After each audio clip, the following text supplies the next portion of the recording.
आपको शायद ये जानकर हैरानी होगी, लेकिन जो कुछ भी बात मैं अभी आपसे कर रहा हूँ उसे ये पेड़ पौधे भी सुन रहे हैं। हाँ, इनके सुनने और जो कुछ सुना उस पर उनकी प्रतिक्रिया इंसानों से अलग होती है। भारतीय वैज्ञानिक जेसी बोस ने 100 साल पहले ही कह दिया था कि पेड़ पौधे भी जानवरों की तरह खुशी और दर्द को महसूस कर सकते हैं।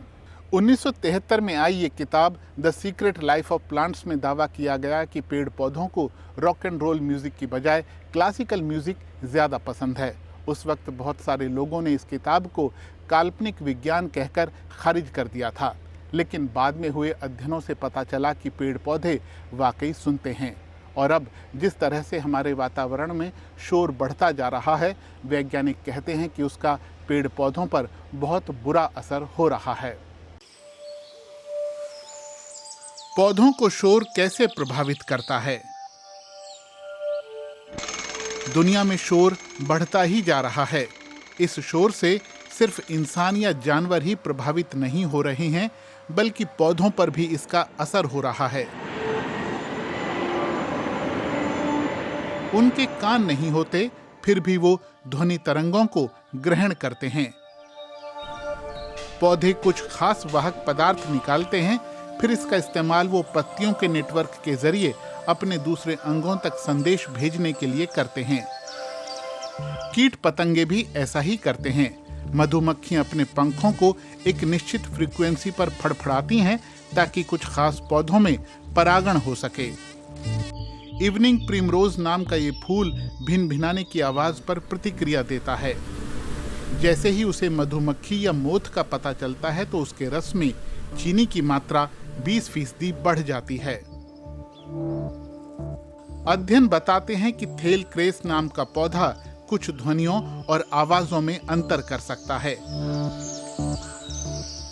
जब भी इस पौधे को किसी परभक्षी का एहसास होता है तो वो खुद को बचाने के लिए जहरीले तत्व छोड़ने लगता है, लेकिन हवा के कंपन के साथ ऐसा नहीं होता। प्रयोग दिखाते हैं कि ध्वनि जीन की गतिविधि को बदल सकती है। लगातार 5 दिन के शोर के बाद थेल क्रेस की कई जीनों की गतिविधि बदल गई। फोटोसिंथेसिस की गतिविधि कम हो गई। जानवरों के जरिए भी शोर पौधों को प्रभावित करता है, क्योंकि इससे परिंदे या परागण करने वाले कीट डरकर भाग जाते हैं। अमेरिकी रिसर्चरों ने 15 साल तक इसके दीर्घकालीन प्रभावों का अध्ययन किया। उन्होंने एक बड़े इलाके में वनस्पतियों को देखा, उन जगहों पर जहां शोर के स्रोत को हटा दिया गया था, और उन इलाकों में भी जहां अध्ययन शुरू होने से पहले प्राकृतिक गैस खनन की वजह से लगातार शोर हो रहा था। 3 इलाकों की तुलना से पता चला कि लगातार शोर की वजह से वनस्पतियों की जैव विविधता घट गई। शोर वाली जगहों पर कुछ चीड़ 75% तक कम हो गए। जूनिपर के पेड़ों को अपने बीज फैलाने के लिए नीलकंठों की जरूरत होती है, लेकिन नीलकंठ शोर का स्रोत हटाए जाने के बाद भी नहीं लौटे। ऐसे में जूनिपर के पेड़ों की जगह दूसरे पेड़ उगाए। इससे पता चलता है कि शोर का पौधों पर दीर्घकालीन प्रभाव होता है। पृथ्वी पर जिस रफ्तार से इंसानों की संख्या बढ़ती जा रही है, पेड़ों और वनों के लिए जगह सिमटती जा रही है। संयुक्त राष्ट्र का कहना है कि 2000 से 2020 के बीच हमने 10 करोड़ हेक्टेयर में फैले वन क्षेत्र को खो दिया है। इसका मतलब है कि 20 साल में ही हमने 10 लाख वर्ग किलोमीटर में फैले जंगल साफ कर दिए हैं। दुनिया भर में जितने भी जंगलों को काटा जाता है, उससे मिली 90% ज़मीन को खेती बाड़ी से जुड़े कामों के लिए इस्तेमाल किया जाता है।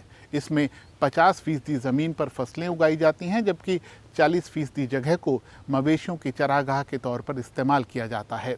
इतने बड़े पैमाने पर जंगलों की कटाई से न सिर्फ हम हरा भरा इलाका खो रहे हैं, बल्कि बहुत सारी प्रजातियां हमेशा के लिए लुप्त होती जा रही हैं। इस दरवाजे के पीछे एक खजाना छिपा है। ब्रिटेन के इस सीड बैंक में लगभग 240 करोड़ बीज रखे गए हैं, जो पेड़ पौधों की 40,000 से ज़्यादा अलग अलग प्रजातियों के हैं। इन्हें दुनिया के 190 देशों से जुटाया गया है। इनमें से ज्यादातर प्रजातियों पर लुप्त होने का खतरा मंडरा रहा है। मिलेनियम सीड बैंक की शुरुआत 1990 के दशक में हुई। तभी से डॉक्टर जॉन डिकी इस पहल से जुड़े हुए हैं। वो बताते हैं कि दुनिया भर में वनस्पतियों की जितनी प्रजातियां पाई जाती हैं, उनमें से लगभग 20% के बीजों को यहाँ संरक्षित किया गया है।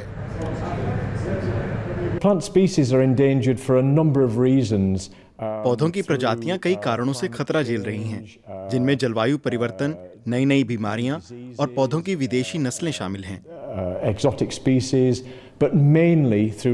लेकिन बड़ी वजह है जलवायु परिवर्तन। इसके चलते जमीन के इस्तेमाल में बदलाव हो रहा है। आखिर में सब इंसानों के दबाव की वजह से हो रहा है। हम जमीन का इस्तेमाल बदल रहे हैं और जलवायु परिवर्तन की वजह भी कहीं ना कहीं इंसान ही है।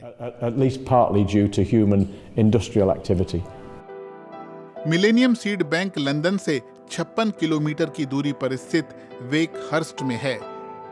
यहाँ लगभग 20 रिसर्चरों के अलावा कई वॉलंटियर भी काम करते हैं। इनमें लूसी टेलर भी शामिल हैं। वो अभी मेडागास्कर से आए अल्बीजिया पॉलीफेरा के बीजों पर काम कर रही हैं। हम यहाँ जिन बीजों के साथ काम कर रहे हैं वो जंगली प्रजातियों के हैं।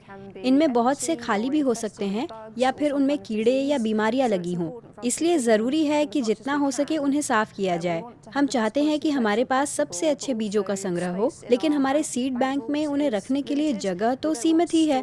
इसीलिए हम बहुत सारी पत्तियां या खाली बीजों को जमा नहीं करना चाहते। हम इस जगह का भरपूर इस्तेमाल करना चाहते हैं। बीजों का एक्सरे कर पता लगाया जाता है कि कहीं उनमें कोई बीमारी तो नहीं है। फिर उन्हें एक पहचान पत्र दिया जाता है जिस पर उनकी प्रजाति का नाम, जिस देश से वो आए हैं उसका नाम और सीड बैंक में आने वाले दिन की तारीख दर्ज होती है। बीजों को कांच के जार में रखा जाता है और फिर -20 डिग्री तापमान वाली जगह पर ले जाकर उन्हें स्टोर कर दिया जाता है। ये बीज जमीन के नीचे ऐसी जगह पर रखे गए हैं जहां ये बाढ़, बमबारी और रेडिएशन से भी सुरक्षित रहेंगे।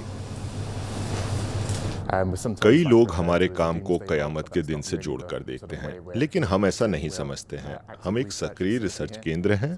हम बीजों की बनावट, उनकी विशेषता और स्रोतों पर रिसर्च करते हैं, जैसे कि उन्हें अंतरिक्ष में भेजते हैं ताकि अलग परिवेश और अलग दबाव की परिस्थितियों में उनके गुणों के बारे में ज्यादा जानकारी हासिल कर सकें।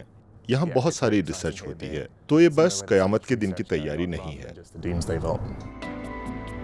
मिलेनियम सीड बैंक को सरकारी फंडिंग के अलावा डोनेशन भी मिलता है और 90 से ज्यादा देशों के साथ उसकी पार्टनरशिप भी है।